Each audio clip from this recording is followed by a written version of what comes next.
నమస్తే, welcome to Sakshi exclusive. Donald Trump మళ్ళీ అబద్ధం, మళ్ళీ మాయ, మళ్ళీ మోసం. రష్యా ఆయిల్ను ఇండియా కోల్పోయిందని భారత్పై మరో బాణం అయితే వదిలేశాడు. వాస్తవం ఒకటి, ఆయన మాటలు మరొకటిలో ఉన్నాయి. ప్రపంచాన్ని తప్పుదోవ పట్టించే ఆట ఇది. రష్యా చమురు ఇంకా గంగలా భారత్కు వస్తూనే ఉంది, కానీ ట్రంప్ మాటల్లో మాత్రం అది ఆగిపోయిందట. నిజం వెలుగులో ఉంటే ఆయన మాటల్లో మాత్రం చీకటేగా అనిపిస్తుంది. ఇది కేవలం బెదిరింపులానే అనిపిస్తోంది. ఇండియాపై ఏకంగా 50% అదనపు సుంకాలు విధించడం భారత్ను బలహీనపరిచే రాజకీయ ప్రయత్నం మాత్రమే అని స్పష్టంగా తెలుస్తుంది. అటు రష్యా చమురును ఇండియా ఇప్పటికీ భారీగా దిగుమతి చేసుకుంటోందని లెక్కలు చెబుతున్నాయి. జనవరి నుండి జూన్ 2025 వరకు రోజుకి సగటు 1.75 మిలియన్ బ్యారెళ్లు రష్యా నుంచి వచ్చింది. మొత్తం భారత్ దిగుమతుల్లో దాదాపు 35% వాటా ఇది. అలాగే ఆ కాలంలో భారత్ మొత్తం క్రూడ్ దిగుమతులు రోజుకి సుమారు 5.2 మిలియన్ బ్యారెళ్లకు పెరిగాయి.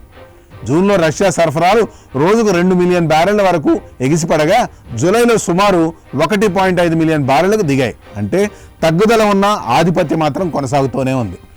ఆగస్టు మధ్యకు వచ్చేసరికి కొనుగోలు మళ్ళీ బలంగా పెరిగాయి.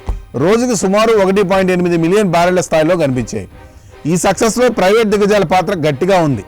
రిలయన్స్, నయారా కలిసి ఈ ఏడాది మొదటి అర్ధభాగంలో రష్యా సరఫరాలలో దాదాపు సగానికి భాగస్వాములుగా ఉన్నాయి. ఇటు భారత్ రష్యా చమురుకు చెల్లింపులు $1లోనే కాకుండా రూపాయి, దిర్హం, యువాన్, రూబుల్ వంటి పలు కరెన్సీల్లో జరుగుతున్నాయి. గత 2 సంవత్సరాలుగా ఇదే విధంగా లావాదేవీలు అయితే కొనసాగుతూనే ఉన్నాయి. 2024లో క్యాప్లర్ ఇచ్చిన గణాంకాల ప్రకారం భారత రష్యా క్రూడ్ ఆయిల్ను అత్యధికంగా దిగుమతి చేసుకున్న దేశంగా నిలిచింది. ఆ సంవత్సరం మొత్తం 651 మిలియన్ బ్యారెళ్ల చమురును భారత్ రష్యా నుండి దిగుమతి చేసుకుంది. రష్యా చమురును యూరప్ తగ్గించుకున్న తర్వాత వచ్చిన ఖాళీని భారత్ వేగంగా నింపింది. ప్రస్తుతం కూడా ఇదే ధారణ కొనసాగుతోంది. కానీ కొన్ని నెలల్లో తగ్గుదల ఉన్నా అవి తాత్కాలికమే. దానికి కారణాలు డిస్కౌంట్లలో మార్పులు, రవాణా సమస్యలు మాత్రమే. పెద్దగా మార్పేం లేదు. ఒకవేళ రష్యా డిస్కౌంట్లు పూర్తిగా తగ్గిపోయినా భారత్ మధ్యప్రాచ్య దేశాల నుంచి చమురు కొనుగోలు చేయాల్సి వస్తుంది. కానీ అక్కడ ధరలు బ్యారెలకు $3 నుండి $5 ఎక్కువగా ఉన్నాయి. అలాంటి పరిస్థితి వస్తే భారత్ సంవత్సరానికి $1 బిలియన్ అదనంగా చెల్లించాల్సి ఉంటుంది. ఒకవేళ ట్రంప్ చెప్పినట్టుగా ఇండియా రష్యా నుంచి చమురు కొనుగోలడం ఆపేస్తే మాత్రం భారతీయులు తీవ్ర ఇబ్బందుల్లో చిక్కుకున్నట్టే లెక్క. అలా రష్యా చమురును వదిలేస్తే భారత ఆర్థిక వ్యవస్థ గండిపడుతుంది. ఇంధన బిల్లు ఆకాశాన్ని అంటుతుంది. ప్రతి లీటర్పై పెట్రోల్, డీజిల్ ధరలు పెరిగి ప్రజల జీవితం భారం అవుతుంది. పరిశ్రమలు కుదేలవుతాయి. రవాణా ఖర్చులు విపరీతంగా పెరుగుతాయి. ద్రవ్యోల్బణం కొత్త పుంతలు తొక్కుతుంది.